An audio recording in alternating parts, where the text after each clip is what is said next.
Greetings, random people of the internet. I am AmbrosMaster64, and you know what, guys? I haven't really expressed it on my channel, but I really enjoy watching Doctor Who.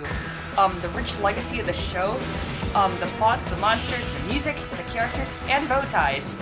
For those who don't know, however, Doctor Who is a British sci-fi TV show that's been running for 51 years now, about a time-traveling alien and his human companion saving the universe without weapons, in a blue British phone booth, to put it briefly. However, as much as I enjoy watching Doctor Who, I enjoy playing video games more. In fact, I have like 374 hours on Skyrim so far. And from what I've heard, Doctor Who has a lot of video games. However, most of them are trapped in Britain, where the show is produced. Sometimes, though, a game or two is made available worldwide, like Doctor Who Legacy, which is free on the iOS. And that was one of the only two Doctor Who games I've ever played.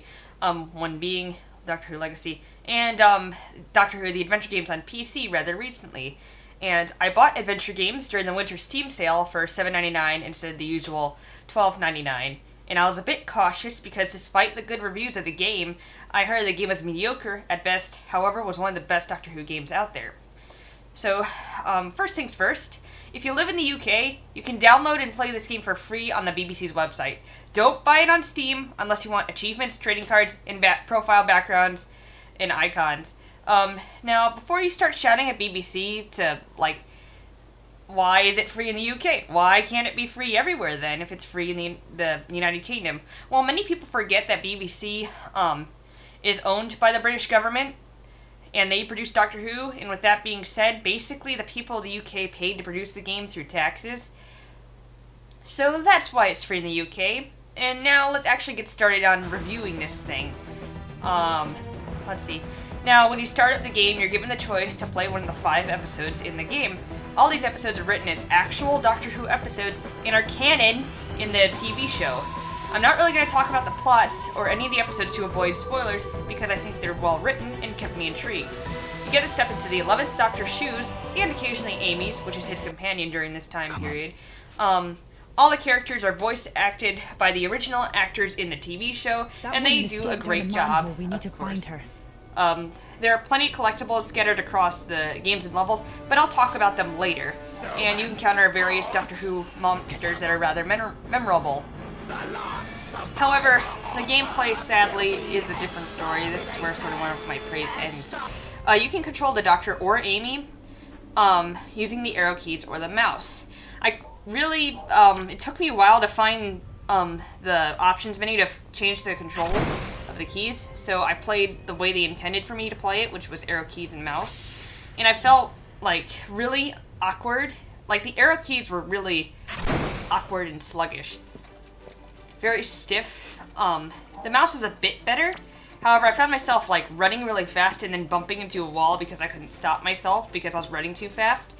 And the gameplay is, that there are stealth sections where you need to avoid certain enemies, and it's sort of like Grim Fandango in a way, in the adventure aspect. However, in the stealth sections, Amy, who's the AI, mostly, when you don't control her, the AI is really stupid. And it got me dead a couple times. Like, I died a couple times. Like, for example, I was in a narrow hallway in one of the episodes with Amy behind me, and I quickly went to a hiding place where the enemy couldn't see me. However, Amy was too busy bumping to a wall for, like, she kept bumping into the wall, so she couldn't really come to me, and the enemy turned around quickly and killed her, which gave me a game over. And yes, she will get you a game over a couple times. So it resetted my progress back to the checkpoint. The stealth sections aren't terrible. They're actually really enjoyable and probably one of the best parts of the game. However, I did get frustrated by Amy sometimes, so be weary of that. And moving normally in adventure game style is, like I said, sluggish and sometimes really tedious. Like I said before, I found myself running into walls in narrow areas because I couldn't stop myself in time. What I meant by tedious is that sometimes you're required to backtrack a lot to complete one little task. For example, in episode 3, TARDIS, I had to keep walking back and forth from one room multiple times just to get one task done.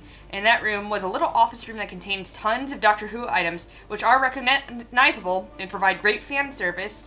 However, I just wanted to find a couple items to complete my current task, and not read a ton of random facts about items I know about. Now, you may have noticed I haven't mentioned collectibles, which I said I was covering later, and this is now when I'm going to be discussing them. Collectibles range from trading cards about various Doctor Who monsters, characters, jelly babies, on various doctors and objects, which is amazing fan service that they acknowledge all this.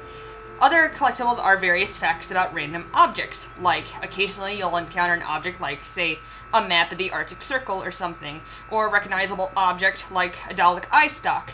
You can see a fact and click the action button to view it, which will show you either a paragraph of information ranging from somewhat interesting to flat out boring. What's that and noise?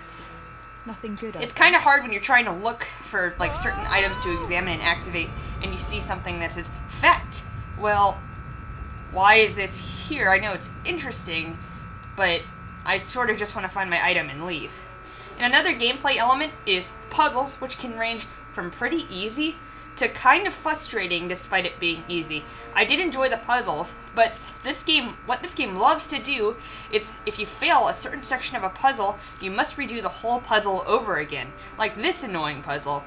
You have to drag the object to a certain point on a little circuit table without touching the sides or lose electrical current.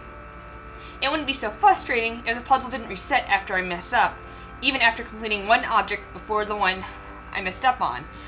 And another example is like this little Doctor Who trivia quiz, which is 10 questions in all. However, if you miss the 10th question, or any of the questions, you must answer all the ones you already answered correctly again. Most of the answers were easy, but I made one little mistake, and I had to answer all the questions in the same order all over again. They didn't even change, like, the order of the answers or anything. I understand this is to make the game seem realistic. Like, if you play that section where it does make sense as to why it does that. But this is also a video game, and doing things over and over again because of one slip really breaks the immersion for me. It's kind of like playing, like, if you play, like, a Professor Layton game, they don't really do this, but I'm just using this as an analogy.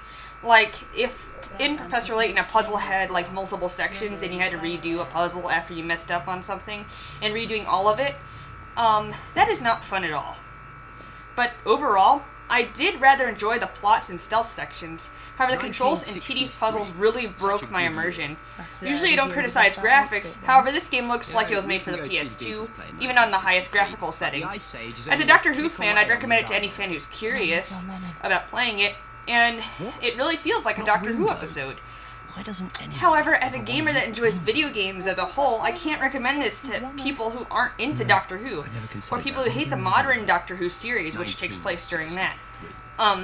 Either way, I'd wait for a Steam sale or a huge price drop on the thing, and don't buy this for $12.99. You could get so many other fun games like Jet Set Radio, which I know it's completely different, but Grim Fandango Remastered's out, and sure that's like $2 more expensive, but that's a more fun adventure game experience. And I actually do regret getting this even for $7.99 during the winter sale, because I bought Fallout New Vegas for $4.99. And I know that's a completely different game altogether, but still, there are so many other games that I wanted to get, but I wasted $7.99 and I couldn't get like other games. So if you're really curious, go ahead, but if you're sort of curious, just wait for it to go on sale or something. And really, it breaks my heart to say if you don't enjoy Doctor Who, you shouldn't you shouldn't buy the game. There can be high quality high quality licensed games like the Batman Arkham series, and you don't have to be a Batman fan to enjoy them. If BBC could just allow Telltale Games or Bethesda Game Studios to make a high quality Doctor Who game, then we'd really be in for a treat. Although this is unlikely because Telltale and Bethesda aren't British companies, but only one can dream, and this game can do for now. And this is Ambrose Master 64 that, like I said, I think you should wait till this is on sale. This is like my first review that didn't suck. Okay, thank you for watching, and please subscribe and like and stuff.